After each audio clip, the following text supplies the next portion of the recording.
Welcome to the Nourishing Africa podcast. Today, we're joined by three dynamic women from Pest-Free Farming, a research expedition set out to discover how local farmers in Eastern Africa control fall armyworm. Miriam Kimani, Njoki Thuo, and Purity Wangui share their insights on women leading development in agriculture through research. So, Miriam, tell us a bit about the team Pest-Free Farming. We are the recipients of the Land Rover bursary for 2018, and the main aim of this expedition is to study how small-scale farmers control fall armyworm, a devastating pest threatening our food security in East Africa. And the expedition team consists of 8 women from 4 countries in Europe and in Africa. And the team is going to drive over 4,000 kilometers to study this through events, through radio shows, interviews, and farm visits. And we are very happy to be part of this podcast today. My name is Miriam Kimani. I'm the event and logistic manager, and I'm joined together with Purity, who is a UX researcher and also has a lot of experience organizing events in Kenya, and Njoki Thuo, who is an agronomist. Thank you, Miriam. Thank you, ladies, for joining on this episode of Nourishing Africa podcast. So the first question I have here for you ladies is that studies have shown that only 24% of women are involved in agricultural research and development, of which only 14% hold managerial positions. Please share your thoughts on the barriers leading to this poor representation of women in research and development, and how can women stakeholders in the sector break through these barriers? Thank you, Rama, for the question. My name is Njoki Thuo, as Miriam introduced. One of the reasons as to why I think women don't have access to, or rather are not involved in agricultural research and development is due to lack of economic empowerment. For example, you might notice that most of the decisions made around resources and how they're going to be used is mostly left to men. So that limits women when it comes to equipping themselves to be ready for research opportunities in agriculture. For example, for you to be a researcher in agriculture, you must undergo some form of training, either through college, university, or whatever it is. And if it means you cannot make a decision to empower you to go to that empowering institution, which is a college or a university, then it means at the end of it all, you won't be a researcher in that field. Yeah, sorry. So if I could go next, what I was thinking was about family obstacles. And this is a little bit different, and it could be in terms of pregnancy or taking care of family members, right? So women are mostly seen as people who are always taking care of family members and being at home and being very responsible when it comes to family issues. And we all understand that research is not a one-day activity. To get concrete information that provide quality data to match quantitative data, at least it will take time, for example, weeks mostly, to validate assumption. But how we can kind of change that or twist that is we as women, we don't want to conform to the typical stereotype for women in research or any other or anything else for that matter. The role of women is always changing. Women are now more involved in discussions about development. Educating the young ladies as early as possible is really important to address this case. That's it from me. Yeah, to follow up on that, I think because women are doing already so much with their families and in their careers, which is okay, I think they also lack access to information about some of these opportunities that come up in research and development. And I think that lack of information and access to such opportunity, we can tackle that through avenues like Nourishing Africa or the media that are the media and the websites for many organizations, and reach out to women to take part in such opportunities. So what are the expected outcomes for the pest-free farming research? And do you think that being a women-led initiative would make better impact on these outcomes that you're expecting? Thank you, Rama. If I could just respond to the fact that this is a women-led expedition and the impact we are going to have. It has been documented that women are better caregivers. And of course, that translates to how they interact with members of the society. Therefore, it's only natural that women will receive better welcome or will have better reception in any community that we visit in Kenya, Uganda, and Tanzania. So with this being a women-only team, we expect reception to be better, or rather, it's kind of an assumption, yes, but it's just the way it is, if I would say so.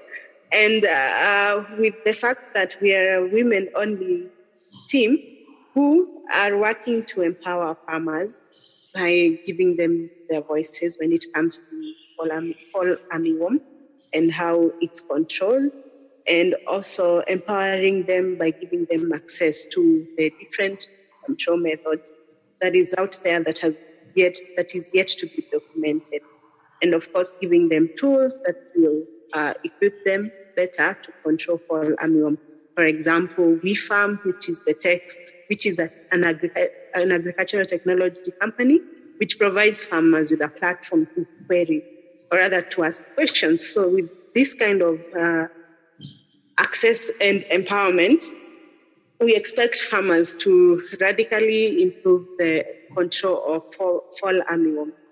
Then, of course, this trip is going to gather unique insights. You can imagine the number of farmers we're going to talk to, the number of data we are going to get, especially on their own indigenous ways of controlling fall armyworm. It's going to be amazing. So, of course, we expect to come up with unique insights on how this popular pest is controlled. And yet another question from me is, research in agriculture has evolved from pure scientific to include socioeconomic studies and a whole lot of other fields. And pest-free farming team embodies a very diverse team, having people with unique backgrounds. So what roles do this diverse background play on the overall objectives of the team? How can other women leverage their work in agriculture, as well as their science and non-science background, to lead development in agriculture through research? Yeah, it's true that research in agriculture has evolved. We no longer do lab researches and experiments. We go to an extent where we engage the people whose research findings is meant for. So the pest-free farming is a very diverse team. We have agronomists, we have UX researchers, we have data scientists, we have operations people like Miriam, we have accountants, and of course we have people who are just geniuses when it comes to engaging the rural population. This means that we are not only taking the science to the farmers, we are also bringing in the socio-economic aspect, or rather the society's input into how fall armyworm is controlled. You can imagine if we spend millions and millions of dollars in a lab researching things where we don't consult farmers, only for them to turn them down and say, no, this does not fit into my, life right now. Would be for different reasons. With pest-free farming, we will be able to have real-time data of how farmers are interacting with different scientific researches on different scientific findings on how to control fall armyworm, and quickly give feedback to the researchers in the lab. So you can think of us as the bridge that has been missing, which will be a moving bridge, I could say, that will be on motion from Kenya, Uganda, Tanzania. Then with the fact that we have a diverse team, each person in the team will bring in their strength from their areas. And the beauty about this is the fact that we are all women who are in one way or the other engaged in agriculture. Yeah, I think I will let my colleagues mention on how our diversity will build up this. Yeah, I think just to emphasize, you can see that our different backgrounds, be it in finance, in operations, and in administration, they are all in a way contributing to this research. And that's like a call to all other women, like no matter your field, you can still make contribution into agriculture in one way or another through facilitating research by organizing such expedition, or as Purity mentions, being one of the champions for the information that is given from the field and championing that to be implemented in our policies and in our decisions. Yeah, that's very true. And what I would say is, I'll start by saying quantitative data and qualitative data must go hand in hand. So what we get from the labs is always more of quantitative data, but we do need qualitative data to provide more information to inform the quantitative data provided, in this case, for the case of fall armyworms. And I love what we are doing with pest-free farming expedition, because we have the target group, the audience in mind, on the kind of farmers we are going to talk to and who we are going to meet and chat about.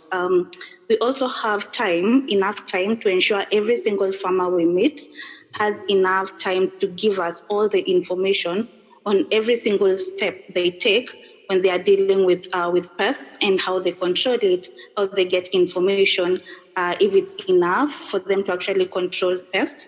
And this can then be put alongside the quantitative data from the labs, ready to be implemented. Yeah. Great. Thank you, Purity. Thank you. That is very true. Thank you. I would still want you to speak a bit more about the unifying characteristics that you have found in each individual on the team. I mean, how were you able to identify these characteristics? And of course, there would be some differences given your background, given your personalities, your different work and experiences in the past. How did you sort through these differences? What lessons can other women-led research teams learn from your cohesive team? Yeah, thanks, Sam. And I start by mentioning that the beauty of this expedition is each and every team member is very, very passionate about agriculture and the potential of agriculture. So having people who are very, very passionate about agriculture unified us, and was so easy for us to form the team. We have also worked together before in the same field, which was a plus.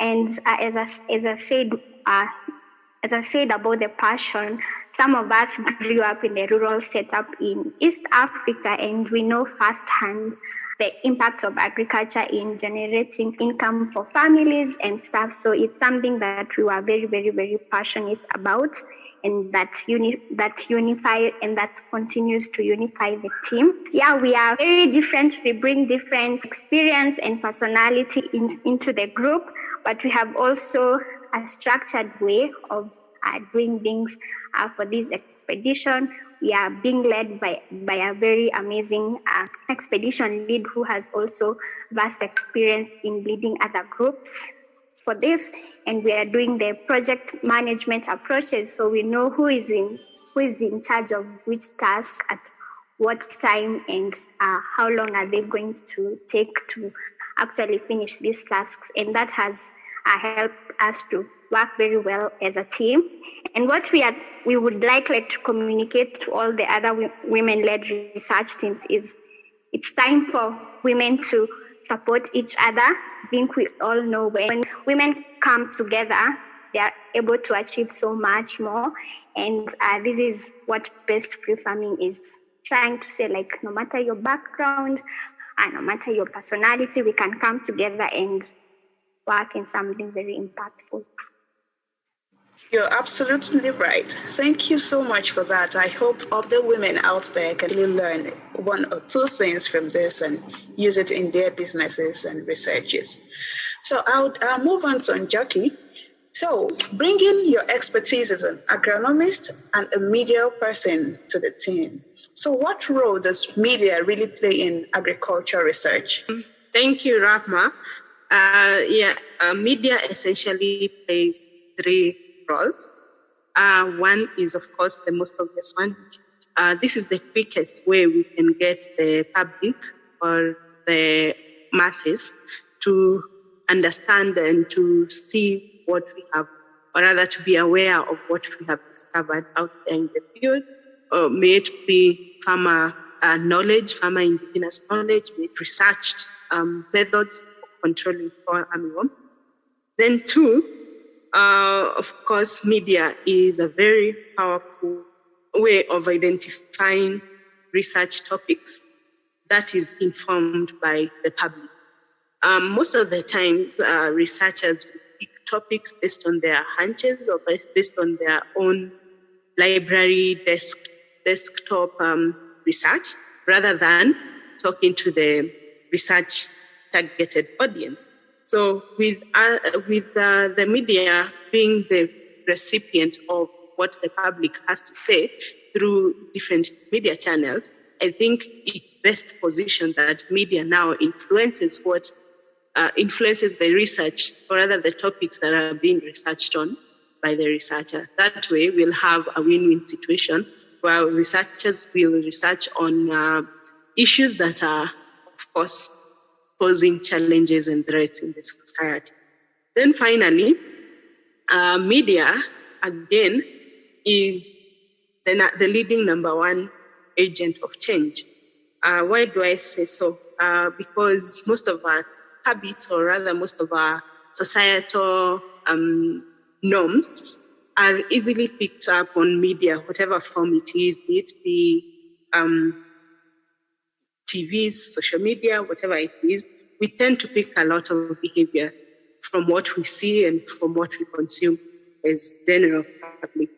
And traditionally, media has been used to disseminate pictures that, of course, traditionally media has been used to disseminate research findings and messages, which is, of course, their basis, and success stories, if I may say. But the media fraternity has a great potential to be an agent of change, where we are or rather, since I come from a media institute, we are in a unique position where we can be potentially the voice of the public. We can be the voice of the policymakers, the voice of the farmers, the voice of the researchers. If I could just give a simple example, or rather for the Kenyan situation, I work at Standard Media and a farm initiative where we have, as a company, set aside media assets to purely communicate on agricultural information.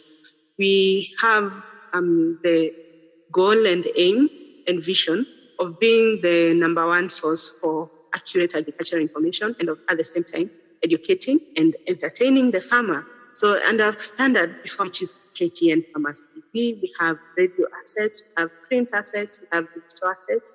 Again, we have social media, and you can see from the interactions we see with the targeted audience, who in this scenario are farmers who are interested in agriculture, how media is an effective change agent. We've seen people starting new agricultural enterprises just because they saw a program on TV. Miriam, so you have a background in logistics and event management, which is actually quite interesting for the team. So how does this align with the research objectives of pest-free farming? Yeah, thank you, Rama. And this is, as you said, something unique when you think about agriculture and you think about logistics. But as I mentioned in the beginning, the objective of the research is to study how small-scale farmers control fall armyworm. And how are we going to do that? We are going to do this by driving over 4,000 kilometers in East Africa to meet farmers. And we are going to meet them in organized events. We're going to do farm visits in some cases. We're going to also, as Njoki said, do some interviews Could be radio interviews, could be face-to-face interview, which my colleague Purity is very talented in. And so when you look at these channels and the mechanism of this expedition, this is where a lot of planning, a lot of coordination, a lot of diary management comes in. And this is now where we utilize the skill in logistics and event management. And on top of that, we have also a team which is traveling to East Africa to take part in the expedition, some of them for the first time. And then we are sponsored by Land Rover, and they will be sending the car that we are going to use in this expedition over to East Africa as well. So there are a lot of facets and very small details that need to be really figured out well logistically. Could that means insurance, security, the safety of the team on the ground. And this is the area where we have really utilized this skill around planning and coordinating things. Thank you, Miriam. It really goes to show that regardless of your background, you can actually lead innovation in agriculture. You can be involved in research, and you can really put yourself out there as a woman. Thank you so much, Miriam, and Purity and Njoki. So another question I have now is, we find that lots of grants and awards are channeled more to core scientific research in agriculture. But then your team has been able to obtain the grants for this expedition. So what practical tips do you have for women leading non-scientific research in agriculture towards acquiring sponsorship? Thank you, Rama. My number one to go to tip would be linking your passion with real problems in the society. What the pest-free farming team did was we were able, from our unique position as women working in agriculture, we were able to see, or we had the visibility of an issue in the farming sector, or rather in the farming society. And the team, the 8 of us, were passionate enough to look into ways of how we can help solve this issue. Our passion helped us get this grant. Why do I say our passion? Mostly because there's a lot of writing to do, there's a lot of endurance that's required when you submit a proposal and you're told, no, go do this, go change this part. So the passion that burns in each and every one of us helped us land this grant. I believe even when the sponsors, which is Land Rover and RGS, that's the Royal Geographical Society, saw the passion, especially through our team, they really were impressed, not to blow our own horn. Then another tip that works, that we've had numerous times, is put yourself in the reviewer's shoes.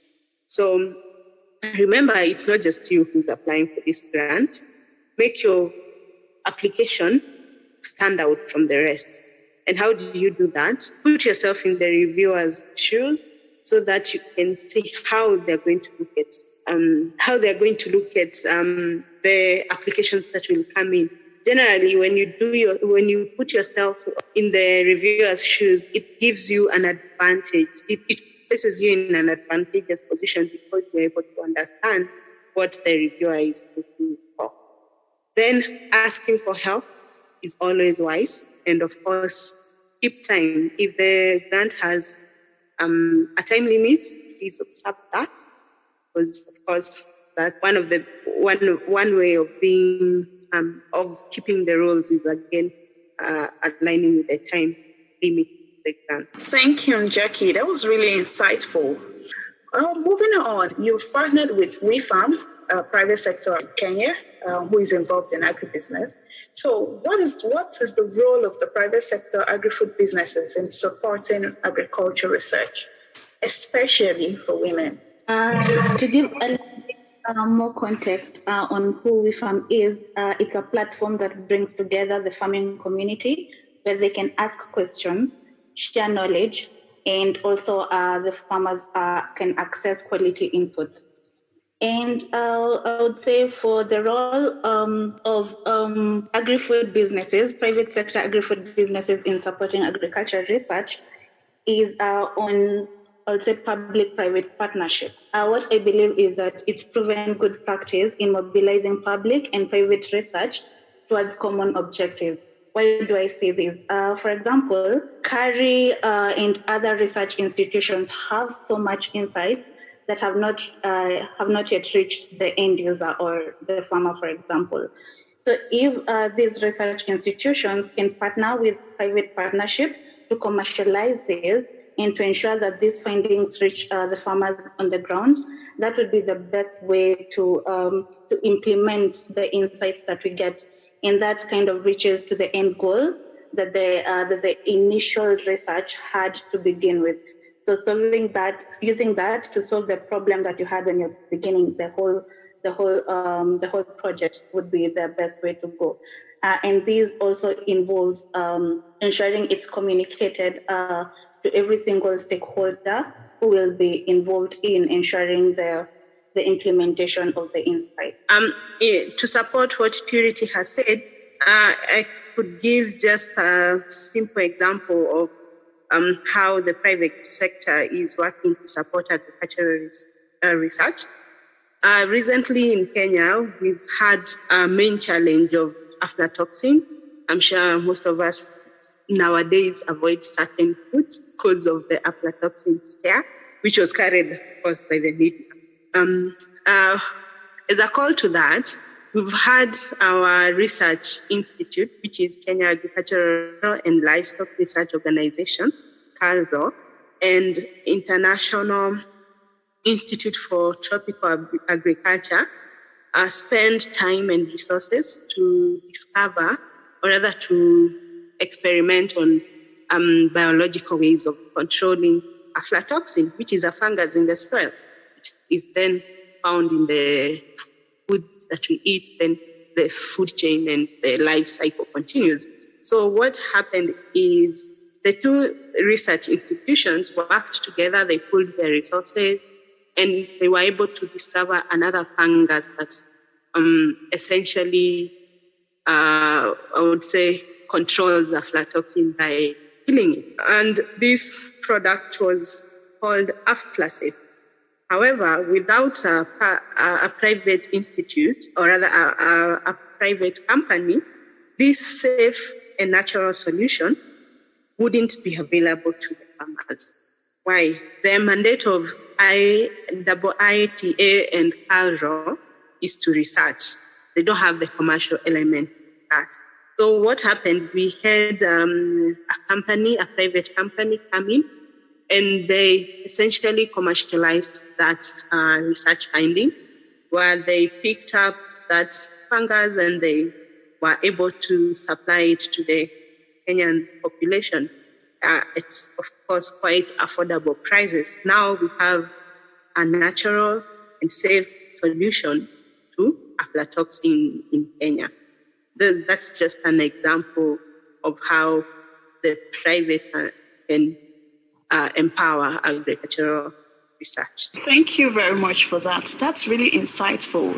It actually means that for women in agribusinesses, or even owners of agribusinesses, they can look towards partnering with the public sector, with the research institute to commercialize innovations and solutions in agriculture. You'd be surprised by the number of innovations that is sitting in the shelves of these research institutions that is just waiting for people to come and commercialize. Interesting. But then, for agribusiness owners, for employees of agribusinesses who would like to venture into agriculture research. So 3 questions on this, and I would like the entire team to address this. The first is, what practical steps can such people who want to venture into agriculture research, be it science or non-science based, what practical steps can they take to launch this? 2 is, what kind of support, and I would direct this to Miriam, what kind of support in terms of awards, grants, mentorship are available for women involved in research in agriculture? And lastly, to Njoki, I would say, what kinds of organizations are out there that are actively supporting women in agriculture research? And how can the average woman researcher access these organizations? So let's start with you, Purity. What practical steps can people take? Thank you. Thank you for that, Rama. So first of all, you would like to understand why research is important, right? So the main purpose of it is to inform action and to prove a theory to contribute in developing knowledge. So what I would kind of advise would be to understand the problem statement, understand the actual problem being faced by the farmers either now or any foreseen issues that may arise in the future. After that, you create the research around all that to understand the objective you want to meet, get the relevant target users, then understand the timelines. This should be communicated to the relevant stakeholders so that the insights can be actioned. I always insist on the insights being actioned, because if they are not, then they are just insights not being done anything about. So after understanding all this on high level, then they'll have enough confidence in launching the whole research. That it can get as practical. That is as practical as it should get for me. Thank you, Purity. So moving on to when women are actually ready to launch careers or day or part-time job in research and agriculture. So when they have these things in place as established by Purity, so what kind of support is out there for them to use in terms of awards, grants, mentorship, support? What kind of support is available for women in agricultural research? Thanks, Rama. I will mention a few examples that I could think about and also encourage women to go out there and look for these opportunities, because opportunities are there and very many organizations and donors are looking into supporting agriculture and its development, especially in Africa. I know there's the African Women in Agricultural Research and Development Award, and it mentors and trains women who are doing research like what we are doing, who are doing research in the agriculture, more like the women who are in the agricultural science. I know several institutions like the MasterCard Foundation, many governments now, even in East Africa, they have a very specific initiative towards supporting women and towards also supporting agriculture and moving away from the tradition that agriculture is not maybe a good field for the students. So there's that awareness that is being created from the government level in changing the mind of the youth and encouraging them to engage more in agriculture. And so there are very many opportunities, and I have mentioned a few that I think we as women can take advantage of. Great, thank you. So apart from those awards and research institutions, so what other organizations are out there that are actively supporting women role in research? Njoki. Thank you, Rama. Can I just start with Nourishing Africa for giving us this amazing opportunity to express what we are doing. So other organizations that are actively supporting women in research, of course, Miriam has mentioned the award. That's the African Women in Agricultural Research and Development, which, of course, as she said, supports scientists in the agricultural research sector. Then closer home, we have Association of Women in Agriculture Kenya. As the name says, any woman who's engaged in agriculture, either as a producer, as a researcher, as a supporter of the whole value chain or ecosystem, is free to join so that they can be empowered on how they can be better employees or individuals in that whole ecosystem. We have institutions like AGRA having women-specific initiatives that, of course, empower women. We've seen them rewarding women in agriculture through their various platforms. Then, of course, we have people like FAO, who, again, they have different divisions supporting women. We have UN Women, sure they do have an agricultural sector, because anyway, agriculture is a big industry which we cannot afford to ignore. Part of another institution or rather organization which I'm part of is Young Professionals in Agricultural Development, which is a global movement. That's YPAD. It's a network of young farmers, researchers, scientists, and anyone who's in the agricultural system. So this last question embodies many of the things that you have said so far, and this myth that is around women supporting each other. So we are in the week of the International Women's Day, and one myth, or is it a fact, is that women do not support women. But here we have 8 women coming together to conduct research in agriculture towards improving nutrition in East Africa. This is a case of women supporting women. So my question is, how can we achieve more of this, especially for research and development in agriculture? Purity, I'll let you answer this. And of course, if Njoki and Miriam have some more thoughts, please feel free to share. Thank you so much, Rama. I feel like at the moment we are at the peak or conversation peak on women empowerment. So this is a very good question. So I'll start with empower women, and basically that creates a chain reaction and then that creates kind of a beacon of power for development, and that then initiates change. Where women are, I feel like great things happen. So for research and development in agriculture would, for me, first, it's kind of a change mindset. So for example, agribusiness is at the moment seen as a very manual job. We need to mentor the youths, for example, lady youths, to show the potential in agribusiness, not only for them, but for the society at large. Show them the bigger picture, basically, food security being one of them. Something else is we need to understand that we are all different. Every single woman you meet, a bit in the crowd, for example, probably you went to a meetup, you meet another woman, believe that you are all different and you can bring different things on the table.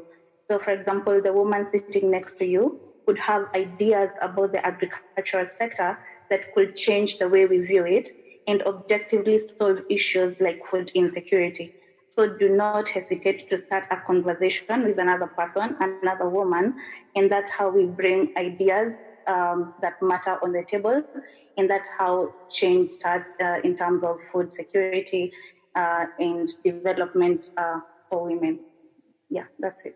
When we started this discussion, Rama, you mentioned that we have only 24% of women involved in agricultural research and development, and that number reduces by 10%, where we have 14% of women holding managerial positions.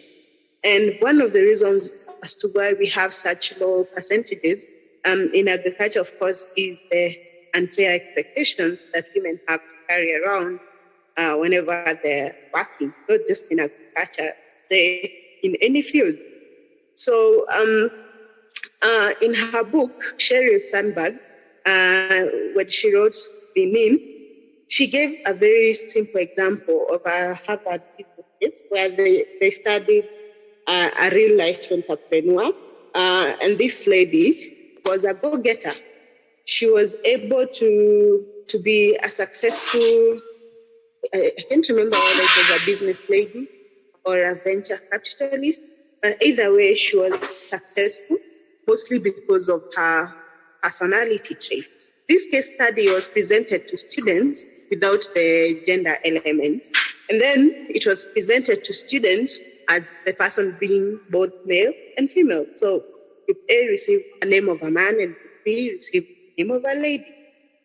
When they didn't have the gender or rather the gender of the case study, all of them were rated the same. But the moment we introduced male and female names, the lady, of course, performed poorly, mostly because she was rated as aggressive and all the other unlikely, unfavorable terms you may think of.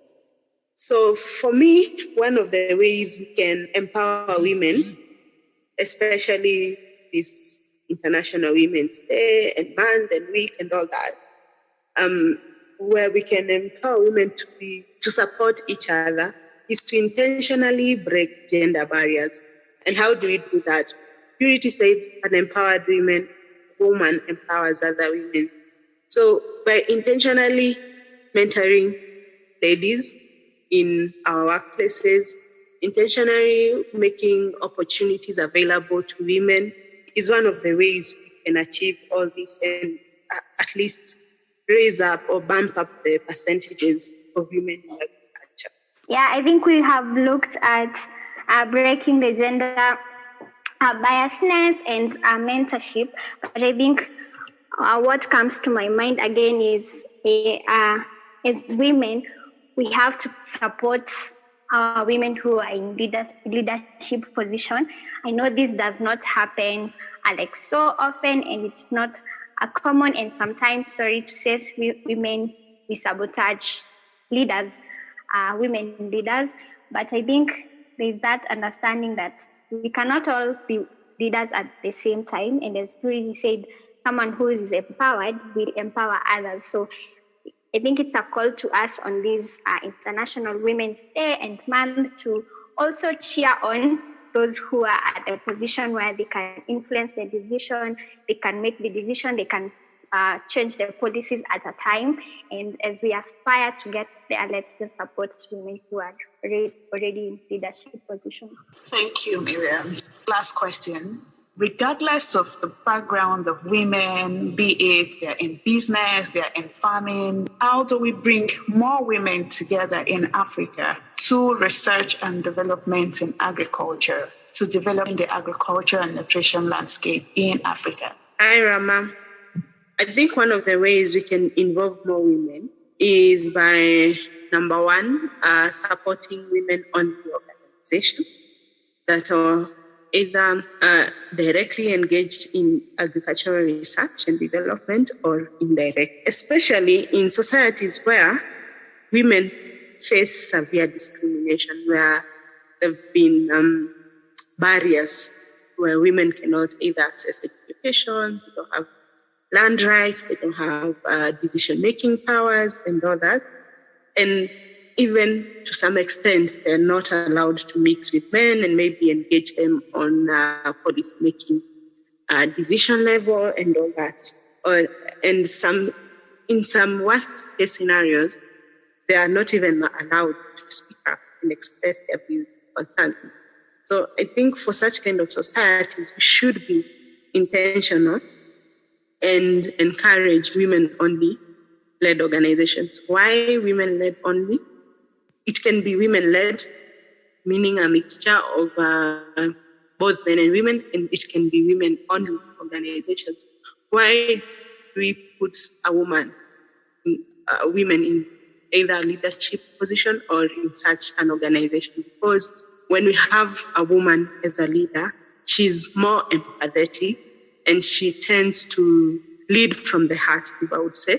So where she's informed of the situation, of course, by the data of what's happening, and again by, if I could say so, for lack of a better word, the feelings of the entire situation. Women are kind of more sensitive to that. Therefore, it ensures they intentionally engage in all levels, either decision-making, consciously, giving them opportunities to lead, and the likes. So that's an area I think we should be intentional to allow more women in agriculture, research, and either production. Thank you, Njoki. Rama, I think another way that we can involve more women, when we started, we said women are not involved, or there's a smaller percentage of the ones that are involved, and it's because they lack access to this information. So if we can improve access to information, this could be through networking events, it could be through conferences that are geared towards promoting agriculture. If we could improve and have many avenues like this, where women can plug in and champion these concerns, these opportunities to research, then I think more of them can be involved. Yeah, I completely agree with Miriam and Njoki. And what I can add to that is there is so much influence to I would say youths when it comes to community and also the environment that they're in, right? So I would say we'll need to go back to the basics, go back to the roots when our minds are still programming, because I believe so much in kind of mentorship, because it provides professional socialization so that the mind continues to grow as they grow to become women. So kind of designing strategies that promote the membership and leadership of women, where they get membership and do that across platforms for expressing women's concern, would be a great method for more women to be involved in agricultural research and development. Thank you, Rama. Thank you. It has been a fantastic time with all three ladies today. Thank you, Purity, Njoki, and Miriam, for the insights.